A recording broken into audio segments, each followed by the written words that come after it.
Hi everyone, it's me again. I hope you've all had a wonderful weekend and a great first week of the course. I've read through all of your assignments from last week, have left some comments on them, as you hopefully will have seen. If you haven't seen those, or if you're having difficulty, please let me know. It should be very obvious how to get to those. In fact, you should be receiving emails whenever I leave a grade, a complete or incomplete on one of your assignments.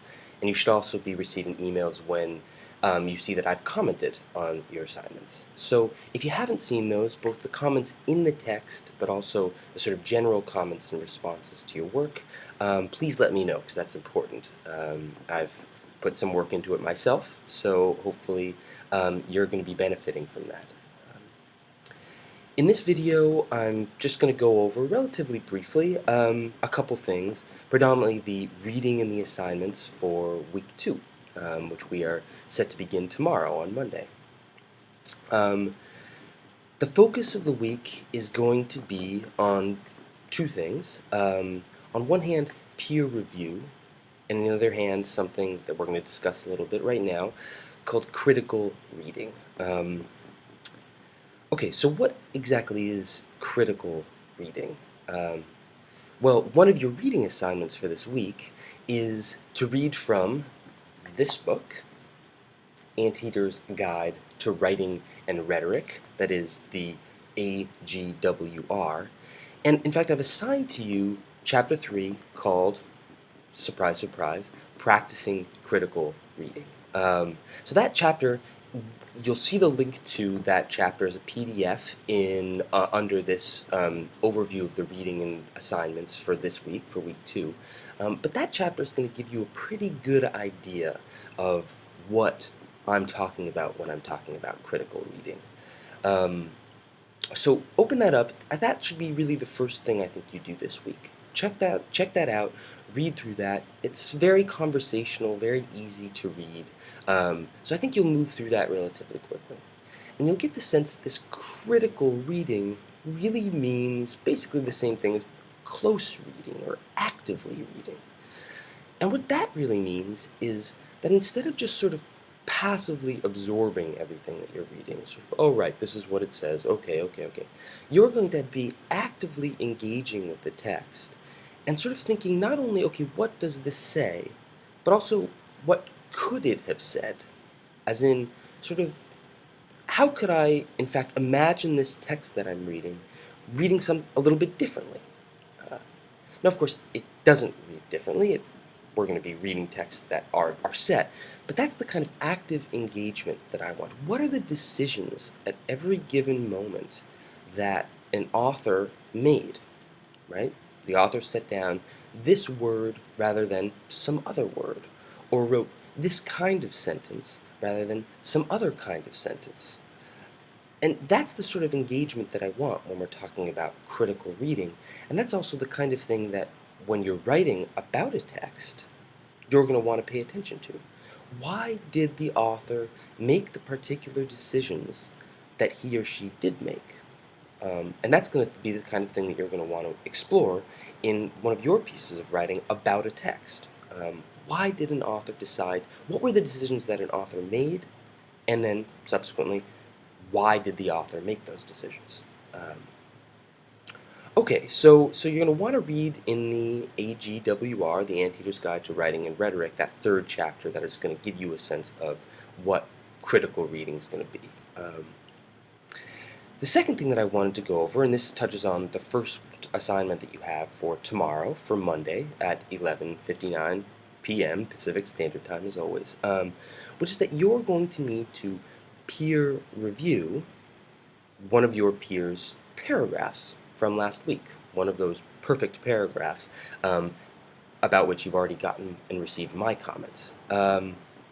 So when you're doing this assignment, and I'm going to post a separate video probably, well, you know, I might not even need to do this. Really what you're going to do in order to peer review is you're going to go to the assignment for which you're going to peer review. So, for example, for Monday, you're going to go to the assignment on modules for last Thursday, crafting nearly perfect paragraphs. You're going to click on that, and up to the right, you're going to see that you have been assigned someone else's text to review. You're going to click on that text. That's then going to come up, and you're going to click on. You're going to click right there, and it's going to say View Comments. I think you're going to click on that, and then you're going to see the text in front of you of the person's work that you're going to actually comment on. You're going to see there are some comment bars. There's some ways to draw in comments, and that's going to be where you then leave your comments for peer review.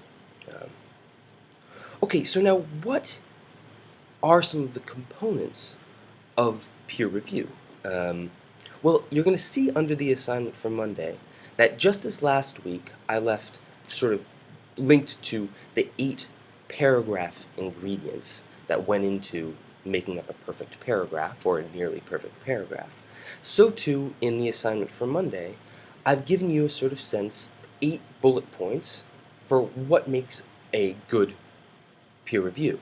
I'm going to go through and read those out loud to you right now, but in fact what I'd like for you to do is also read through those carefully yourself before actually going into the assignment. Okay, so what does make a good peer review? I'm going to read those from my screen, so here we go.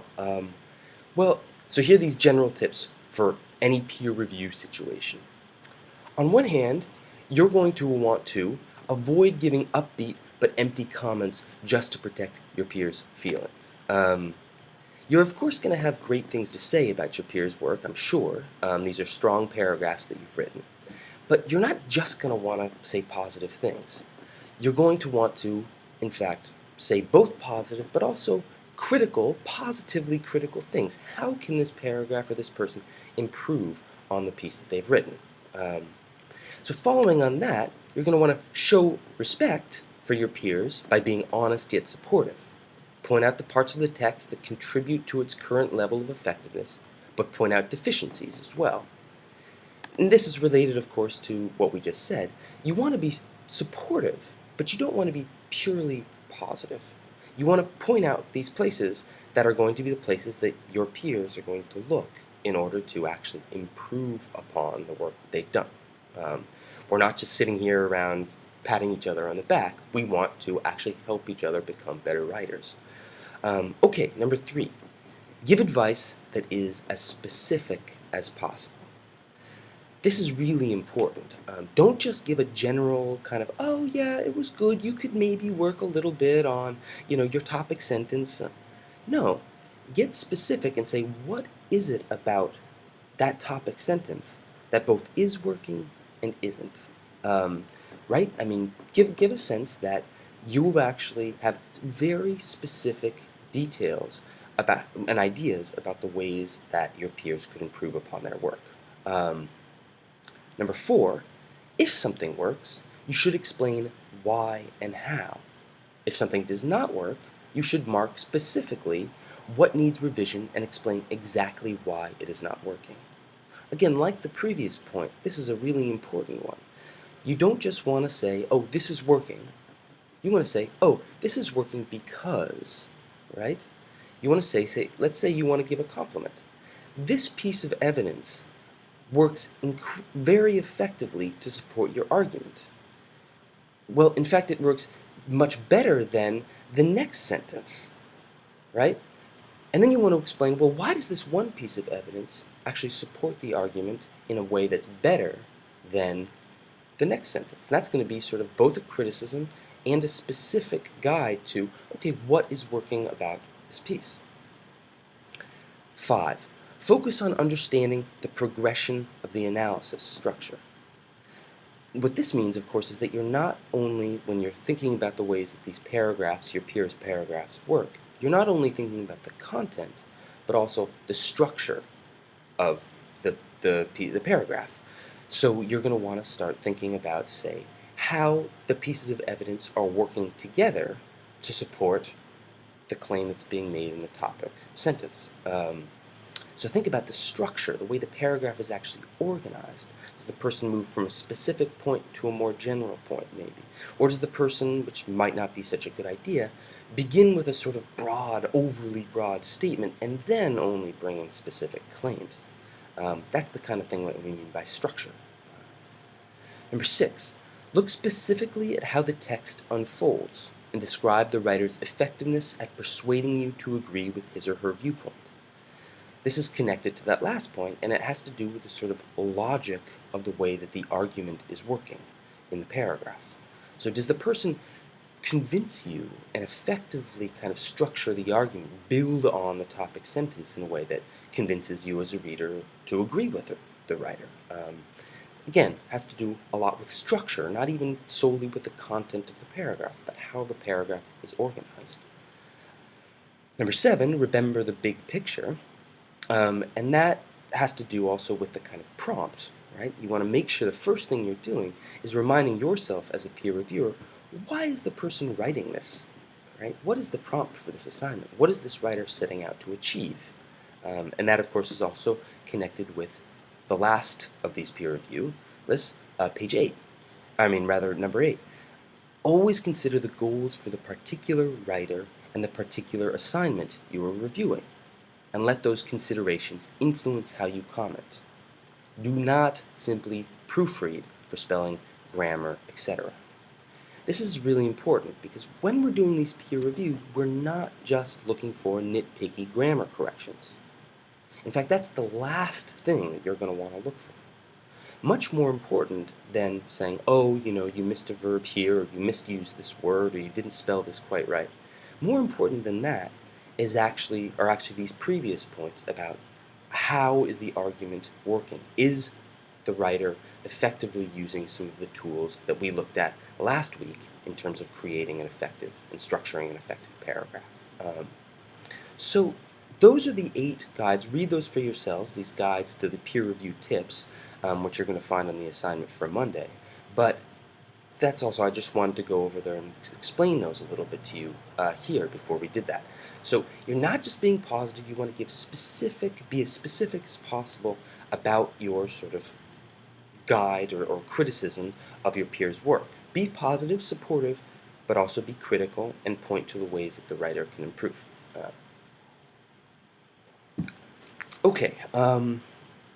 Now we get to the second assignment for Monday, which is that you're going to actually write a second paragraph. This second paragraph is going to, in fact, follow on that first paragraph that you wrote for Monday. Now, you're not going to get your peers' comments in time to actually incorporate some of these criticisms into this second paragraph, which is fine. Don't worry about that. What you're going to want to do, though, is, in fact, the same idea, the same genre convention that you wrote on for the paragraph last Thursday. You're going to actually want to take that same idea, that same general idea, and continue it in this second paragraph. So don't come up with something new. You're actually continuing the idea that you already started. But what you are going to do is that you're going to choose a specific example from the work that you had discussed. So from Double Indemnity, the movie, or Arson Plus, the short story, depending on what you wrote on. You're going to choose a specific instance, say, of a paragraph or a scene from that short story, or a scene in the movie. And you're going to actually, using the same idea that guided you, the same claim that you made in that first paragraph, you're going to continue that idea, but in this specific context. So this is going to be a kind of a guide to you, a sort of introduction to how we're going to think about structuring larger arguments. Many of you in high school may have been introduced to this idea of the 5-paragraph essay, in which you sort of set out in an introduction, okay, here's my topic, then I'm going to have 3 different ideas, it's my body paragraphs, and then I'm going to wrap it up in my conclusion. That's actually not what we're going to be doing in this class.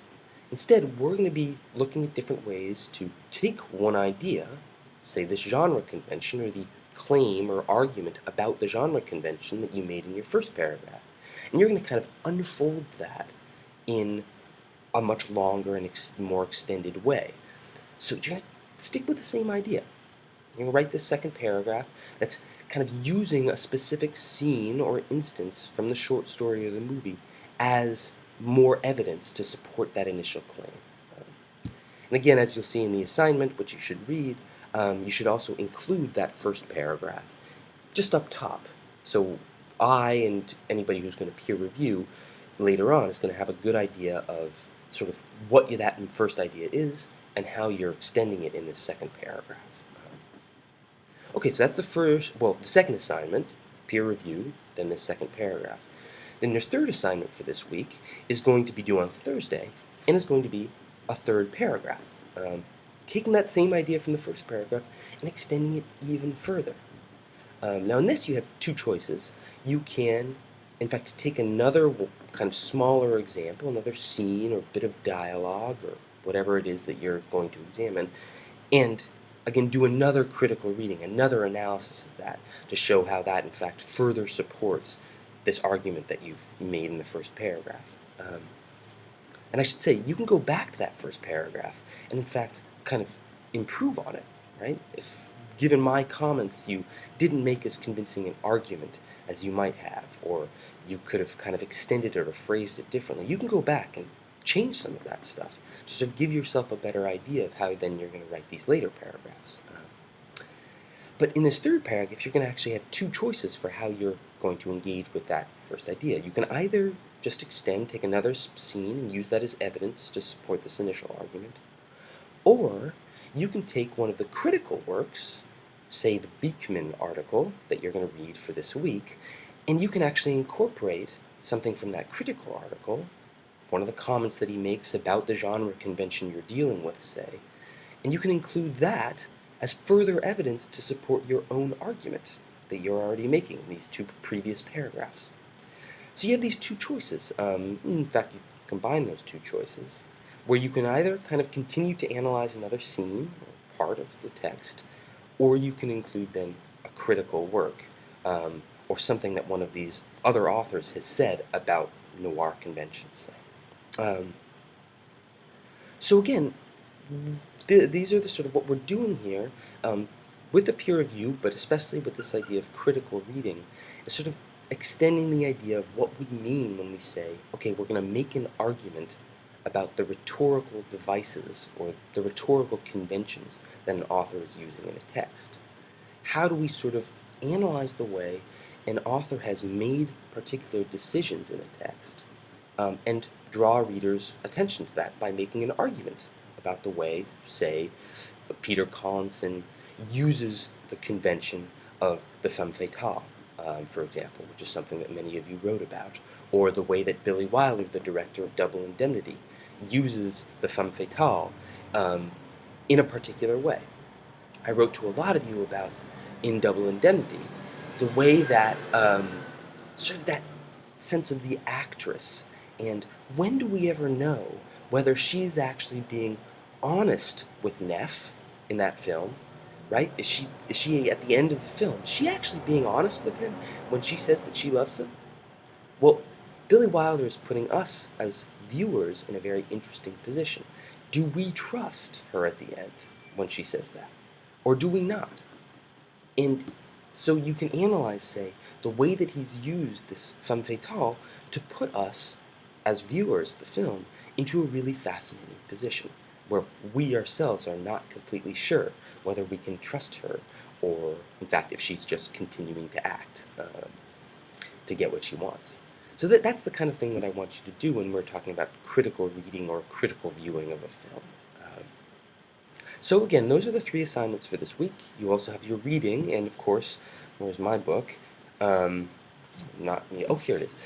You're also, of course, going to have purchased and read the first 8 chapters of Raymond Chandler's The Long Goodbye, which is a wonderful novel. I've just started rereading it for probably the 5th or the 6th time myself, and it's just a whole lot of fun. And when you read that book, these first 8 chapters, you're, of course, going to be wanting to pay attention to all the things that we've discussed. The genre conventions that Chandler uses or abuses, the different rhetorical techniques that he himself is employing, the kinds of sentences that he writes, the way that, and this is one of the things we're going to be focusing on, we never really get a sense of Marlowe, the detective's motivations for why he is doing what he's doing. The motivations are what of all the other characters, that's what we are trying to figure out as sort of interpreters or detectives of this text. But one of the interesting things that Chandler is doing is never giving us a real answer to what Marlowe, our main protagonist, what his motivations are. So that's something that's interesting and you're going to want to pay attention to. How does Chandler sort of teach us to read and look for the motivations of all the other characters, but then deny us the sort of main character's actually motivations himself? Why is he interested in finding these answers? That's just a broad thing. Read that. You're going to have tons of fun. And as always, if you have any questions whatsoever about the peer review, technical things, about my comments on your work, just send me an email. We'll chat, and I'm always happy to hear from you. So I hope this is all helpful. Let me know again if you have any questions or comments. If my expectations are unclear, yet again, let me know. Okay. Enjoy the reading. I'll talk to you soon.